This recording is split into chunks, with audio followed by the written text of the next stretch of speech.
All right. Hi, folks. Again, this is Hannah and Victoria coming to you from the world of LibraryNow. Both of us work in the Milwaukee Public Library's Department of Education and Outreach Services, and every month we come together to look at a LibraryNow cool tool, a research on LibraryNow that we know and love, and then we reserve some time at the end for some Q&A. So this is our destination today. In the spirit of spring, our theme today is bringing books to life with TeachingBooks. So we're going to look at what this amazing resource has to offer by way of helping students engage not just with the text itself, but also with the full life of that book, the author of that book, the greater context surrounding that book, and professionally curated resources that you can use for lesson planning and to help students really engage a book above and beyond the pages. So before we dive in, we know that some folks come to us as LibraryNow frequent flyers, and some folks are venturing into the world of LibraryNow for the first time. So I'll provide a brief overview of what exactly is LibraryNow. You can get to LibraryNow by going to librarynow.org, and in a snapshot, it is an easy-to-use website for students and educators to access free library resources that benefit them academically and recreationally. So when we first created LibraryNow, we had digital access and equity in mind, and this had two key manifestations.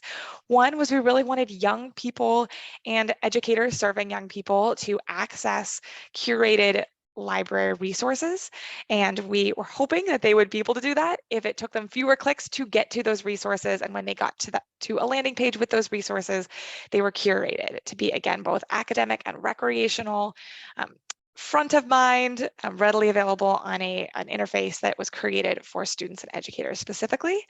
And then part two of that access piece that's really important to us is that even though libraries have had hundreds upon hundreds of digital resources since what feels like the beginning of time, in this digital era that were accessible to physical library card holders, we know that so many students that live in the city of Milwaukee don't have physical library cards and don't have the capacity to pop into their physical library branch. So we wanted those students to still have access to our LibraryNow resources via the utilization of a LibraryNow virtual library card.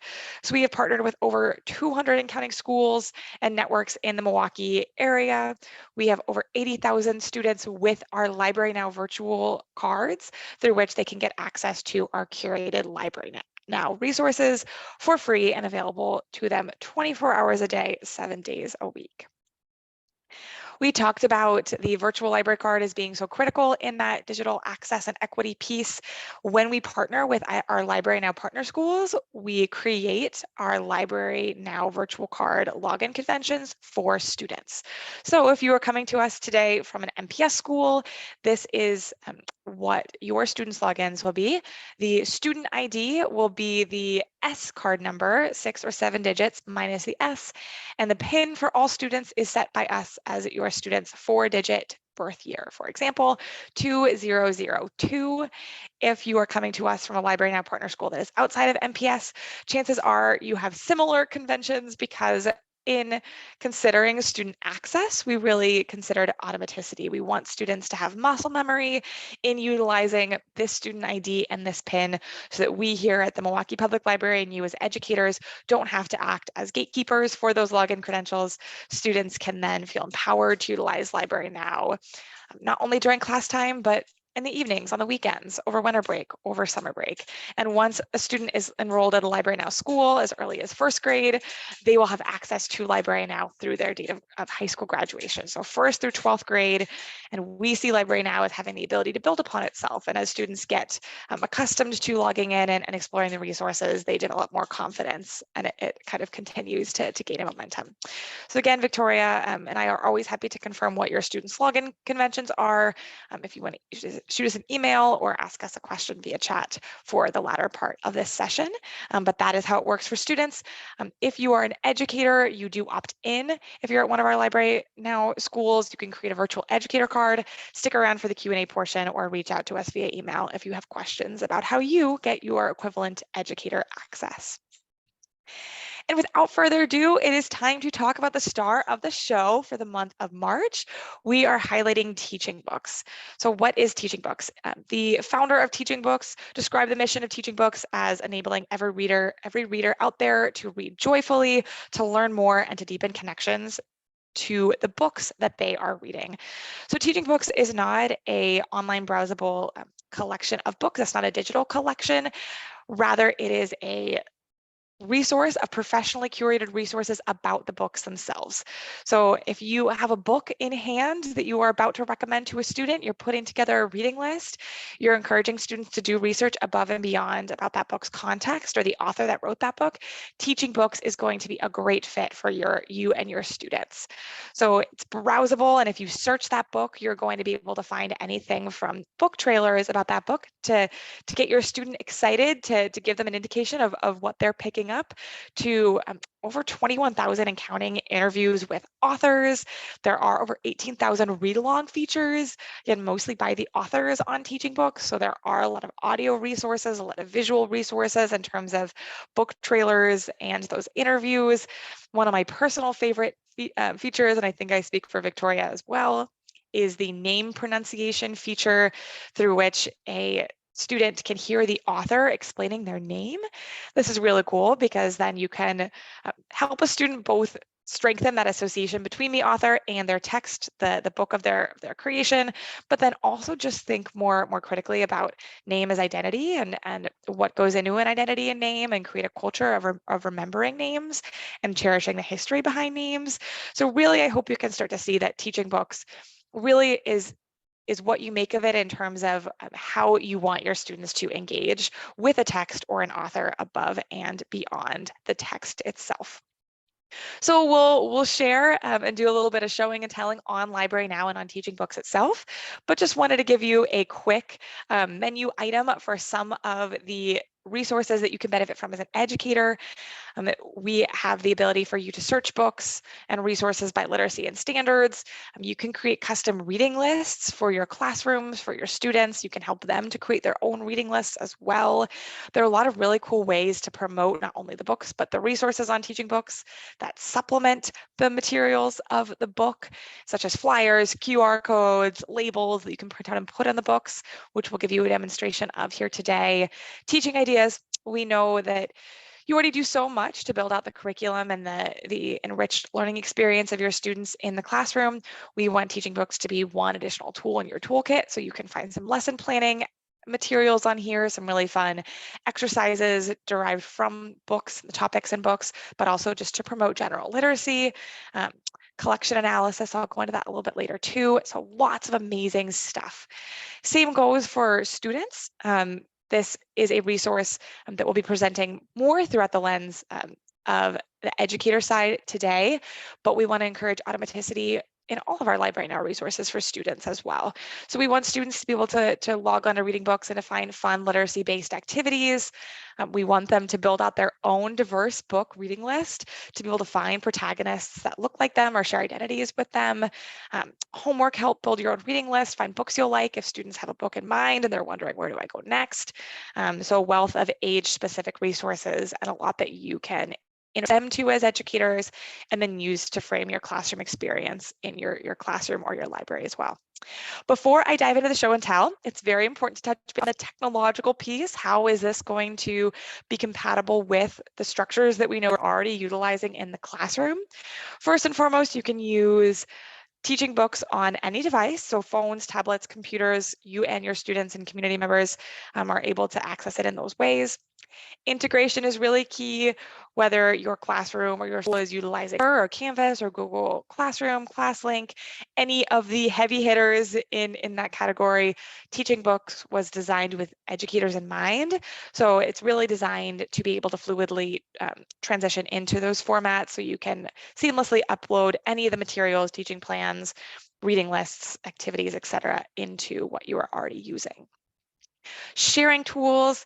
What's amazing about TeachingBooks is even though you as educators are accessing TeachingBooks via LibraryNow, and everything on LibraryNow is available 24/7 and free, if you as an educator are deciding to share anything that you have created or derived from TeachingBooks, such as a flyer or a reading list or an exercise, and you are either emailing that to yourself or a colleague or a parent, if you're printing out flyers and putting them on a table for parent-teacher night or family engagement night, asking folks to scan a QR code. Those individuals do not need to have a TeachingBooks account, and they will never hit a paywall and be asked to pay for TeachingBook resources. So just like we at LibraryNow don't want to be gatekeeping our resources, TeachingBooks also similarly wants to have that same impact. So keep that in mind, that anything that you are creating on TeachingBooks and sharing is going to be accessible for free for everyone that you share it with. All right, without further ado, I'm going to toggle over to LibraryNow, librarynow.org. And if you are new to LibraryNow, this is your roadmap. If you are a frequent flyer, welcome back to our landing page. Quick little plug, if you are truly new to LibraryNow, we had a LibraryNow drop-in that was about kind of best practices of navigating LibraryNow, as well as what is new to the Educator tab. So I encourage you to check out our YouTube channel and look at that more specifically, again, for those best practices of LibraryNow considered as a whole. But for the sake of today, we're going to dive right onto the Educator tab. This is where you would sign up for a virtual teacher card if you've yet to do so. Let us know if you have questions. This is where you can find another plug here, upcoming LibraryNow drop-ins and other trainings. And this is where you find TeachingBooks. Drum roll, and here we are. So if you're like me, you immediately want to start clicking everything and go down the rabbit hole. But I would argue that the first step that everyone should take when first navigating to TeachingBooks is to create an educator login. So there is no additional authentication for what proves that you are an educator on TeachingBooks. I checked this out for myself by creating an educator card earlier this week. So you are able to toggle to the left-hand side here. I've logged in already for time's sake, but you will either see a sign up, sign in, or sign out once you're logged in. It'll ask you a few questions about what type of educator you are, if you're a librarian, if you're a school age teacher, what age do you teach, and then you will have access to all of the features of TeachingBooks. You can use TeachingBooks even without an account, but I would argue that an educator account is prime time because it will give you access to all the cool features that can live on. So if you are creating reading lists and sharing reading lists, it'll be good to have an account. If you do something called a collection analysis, which I can show you where that's located, that entails submitting the library list of the books in your collection, filling out a survey as to how you hope you can build out that collection and make it more diverse. And TeachingBooks will give you feedback on how you could grow out your library. Awesome. But in order to do that, you have to have an account and to share additional information about what you're looking for, what you're looking to curate, et cetera, et cetera. So this will be where you start. Step one will be creating an educator account. That is also free. And then you can save your information and log right on back in. When you are on the homepage of TeachingBooks, you have two kind of popular avenues. You can either go down the rabbit hole and go to for students or for educators if you're creating material from scratch or you're looking to be inspired, which TeachingBooks is full of inspiration, or if you have a target, if you have a book that you are looking at purchasing or introducing to a student or introducing to a class, you can use the browsable feature. So I'm going to dive in and show you what browse looks like. It is Women's History Month, so in spirit of that, there are so many amazing women authors we could look at. I've pulled this book just a minute to kind of show you what some of the main features are. First and foremost, on the left-hand side, you will see share this page, add to a reading list, 2 fun games for students or for yourself if you want a quick little brain break. You will see this accordion menu, our original resources. These are oftentimes those author interviews put together by TeachingBooks, any other promotional materials. You can see lesson plans, fairy tales, multi-level lesson, rubrics, complexity measures, about the author, additional author interviews, book guides, activities, and lessons. So you can see how you either start with the book as that entry point, or you can browse and find lesson plans by category and search back that way. A feature that I said I really loved, so I would love to be able to share briefly, is the name pronunciation. So that's what we talked about, helping students create a culture of remembering names and cherishing names and thinking about the history behind names. So we won't do the whole thing, but briefly, let's share Yuji Morales. I could use help pronouncing her name myself. Hello, my name is Yuji Morales. First name is spelled Y-U-Y-I. Confusing, isn't it? It is all because of Spanish. In Mexico, where I was born, the letter Y is pronounced as a J. Many people in the United States have a hard time either writing or pronouncing my name, but regardless, when they call me, I always understand. Yuji is only the shortening of my real long name, Maria de Lourdes. But it is a popular custom in Mexico to give people one name and then shorten it up so that you end up being called a different, smaller nickname. So there is an example of an audio name pronunciation. I really love this tool. A lot of these interviews, book trailers are short, they vary in length. So you can choose what is going to be the best fit for you and your students in your classroom in terms of giving them even just a small glimpse in terms of time committed to this of the author and the person or the context behind the book. I mentioned reading lists. This here is how you would add it to a reading list. You can tell I already have a women's literature and a LibraryNow list, unsurprisingly. So if I wanted to add it to my LibraryNow list, that's how I would do so. I can view the list here. I can also make annotations. All of this, as you can see, I've made notes already. All of this can be shared. A book can be shared. A reading list can be shared, et cetera, with students and with colleagues. If I go back to our book here and I click share, this is where you can also see the ability to add it to email, calendar, Google Classroom, to embed it, cite it, social media. You can bookmark it for yourself. And the two features that I love in terms of giving you something visceral that you can print or hand out or stick on to a book is both our flyer and our shelf talk feature.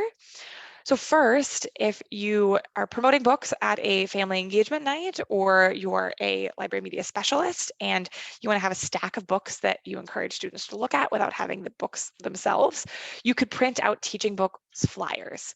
So as you can see, there's not a lot of information on the flyer itself, but you can see this handy dandy amazing QR code.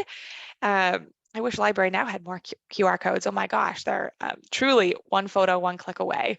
They're amazing, the way of the future. So you attendees are welcome to scan this code. And as I mentioned earlier, you won't be asked to log into TeachingBooks. You won't be asked to hit a paywall and pay to access TeachingBooks. Anyone that you are handing this flyer or showing this QR code will be able to get this for free on any device.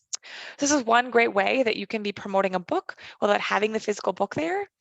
And another really exciting one that's very common is shelf talk. If you've ever been to a museum exhibit and you walk through and you're prompted to pick up your phone and scan a QR code to trigger a kind of audio guide, this is the same concept. So by printing our shelf talk QR codes onto label sheets, you could put the equivalent link to a TeachingBooks homepage with those author name pronunciations, author interviews, additional book resources. You could print these onto label sheets, put them either on your bookshelves or on the book itself, and create a culture in which a student can grab a book from your classroom library, open it, and then see this TeachingBooks QR code so that they can learn more about the author. This is an amazing pathway for a student to both make a decision in choosing a book and also as a next step if they've loved a book and want to learn more. If you noticed this, every single book has this link, discover like books. So if a student is wondering, wow, I love this book, this is my soul book, where do I go from here? Then they can also use that QR code wherever it's posted via flyer or sticker to discover other like books like that book as categorized by TeachingBooks.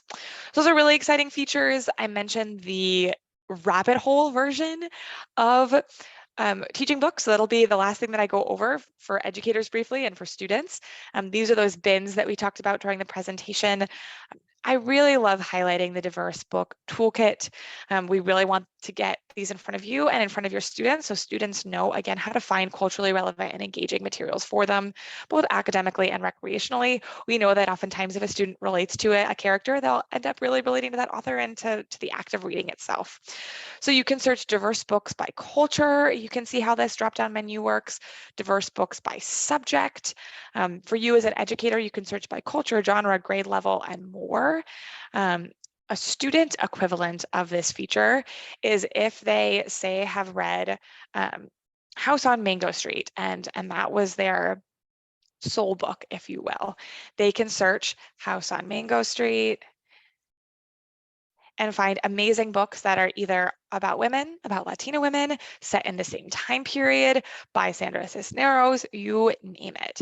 This is a great way for you, again, to not have to go from scratch as an educator and looking up these books online. You can find books that are more likely to be of interest to students or a better fit for whatever theme you're doing or whatever unit you're doing by the curated resources of TeachingBooks. Custom reading lists, you can see here that here we looked at what the creation of a reading list looked like. And last but not least, teaching ideas would be your one-stop shop for ready-to-use ideas, instructional support, writing prompts, engaging activities, you name it. And the same can also be found on the student tab, diverse books, finding books you like, for fun, and more. All right. Without further ado, I'm going to toggle back to the presentation. And we will end by saying that we are truly tip of the iceberg people. We really want you to continue to explore not only TeachingBooks, but LibraryNow. So know that in addition to bringing books to life, helping a love of reading blossom in the springtime for our students, you can also help students find access to lifetime tutoring, our online digital collections, language learning apps, movies, books, citizenship preparation materials, scholarly primary and secondary sources, you name it.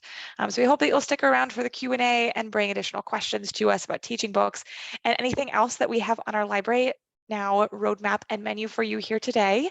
But if you're leaving us, thank you so much for being here and for delving into the world of TeachingBooks.